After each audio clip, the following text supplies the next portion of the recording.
আমি বেলুনের মধ্যে চালু করে পানি ভরে নেই। হ্যাঁ রাজু, এখানে বেলুনের ভিতরে পানি কেন পড়ে দেখি তো। এই তো পানি ভরা হয়ে গেছে। আমি বেলুন নিয়ে চালু করে চলে যাই। আমাকে দৌড়ে যেতে হবে, চালু করে যাই। এই তো সামনে একটা দোকান, এই দোকান থেকে আমি একটা কেক নিয়ে নিই। কাকা এলেন টাকা, আমি দোকান থেকে একটা কেক নিতেছি। এই তো কেক আর পানি নিয়ে নিলাম।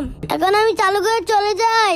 হ্যাঁ রাজু, এগুলো নিয়ে কোথায় যাচ্ছে দেখি তো, আমি যাই ওর পিছে পিছে। এই তো পাগল লোকটা এখানে শুয়ে রয়েছে, যাই ওনাকে ডাক দিই।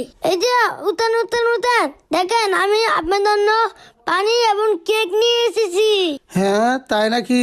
আমার অনেক খিদা লেগেছে, দে আমাকে দে, চালু করে দে। আরে পানিটা আমার কাছে দেন, আপনি কেকটা খেয়ে ফেলেন। আচ্ছা হ্যাঁ, আপনি পেট ভরে খান। আচ্ছা এলন পানিটা খান। দে দে দে দে পানিটা।